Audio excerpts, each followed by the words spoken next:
Yesterday at Glory 100, Petch, who has been one of the most dominant kickboxing champions of all times, delivered 2 amazing knockdowns in apparently his 9th title defense. Today we're going to focus on how he set up the question mark kick and how he landed a body cross, both of which dropped his opponent, and how can you go about doing the same thing.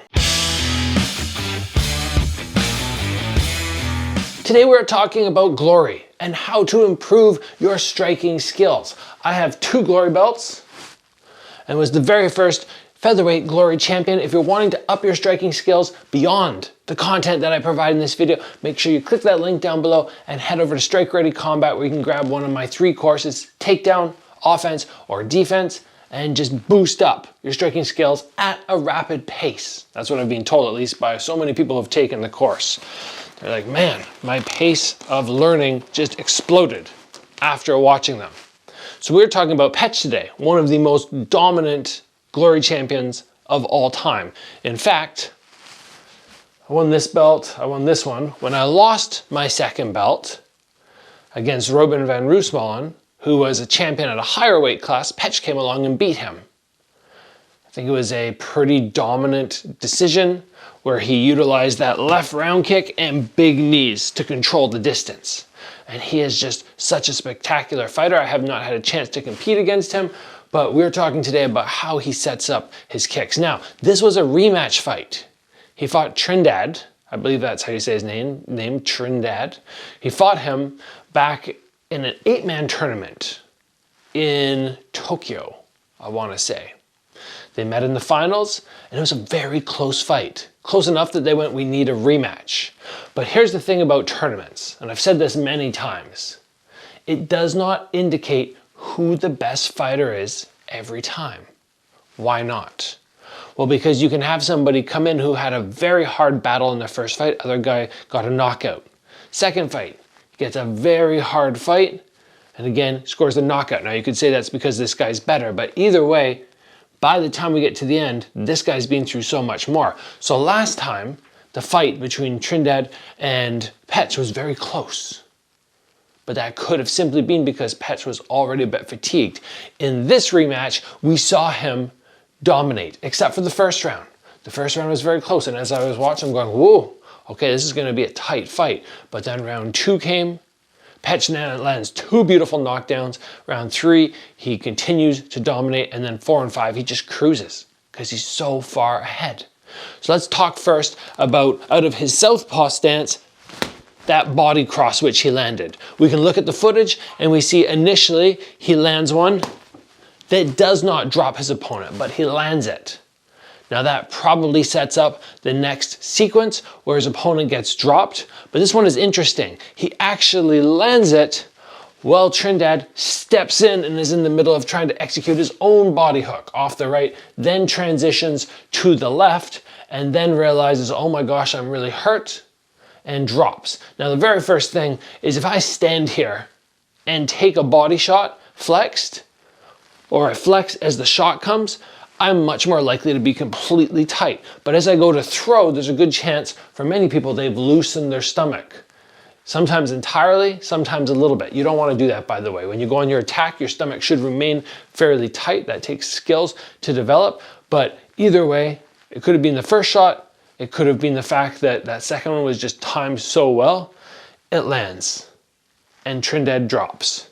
Now, here's what most people struggle with when they come to a body shot. They go, I feel so vulnerable. Especially the way Petch did it, where it's his lead shot. He doesn't set it up beforehand. He's not drawing attention to the head and then finishing down low. He just, boom, steps in. How do you go about doing that with confidence for most people? Well, number one, as you step forward, you don't want to step straight in. You can see my footwork.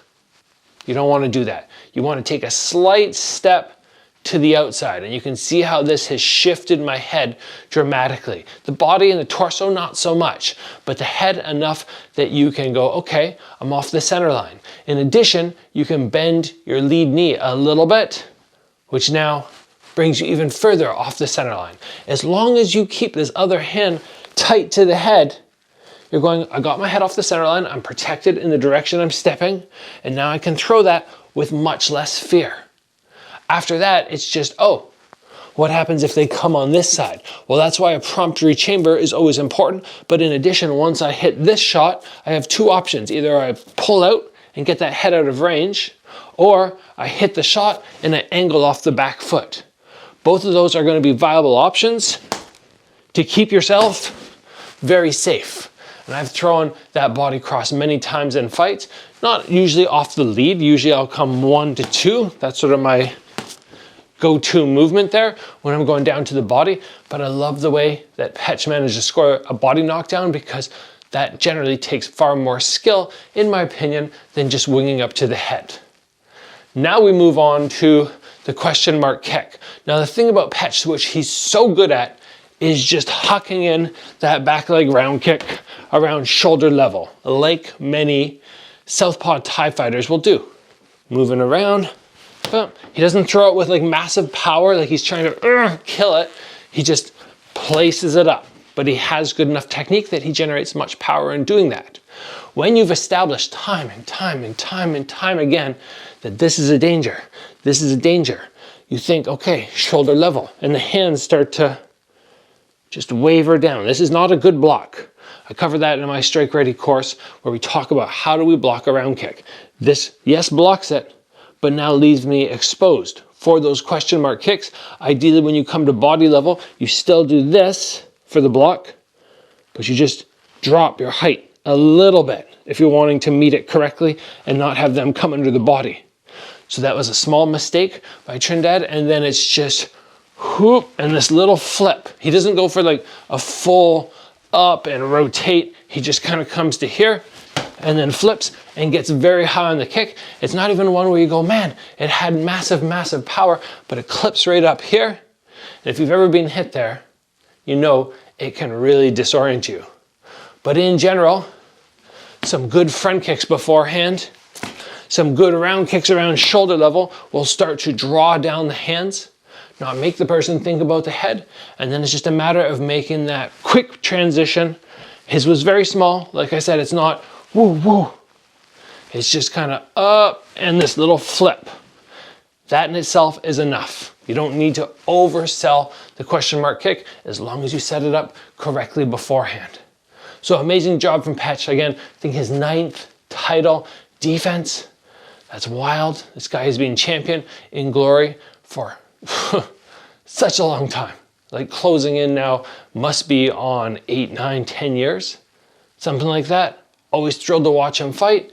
And it was nice to see an opponent where you're like, whew, this guy might give him a hard run. But in the end, it wasn't a hard run. Petch just cruised to victory like he often does with these two beautiful knockdowns. That's it, guys. Thanks for joining. I will see you back here soon for another video.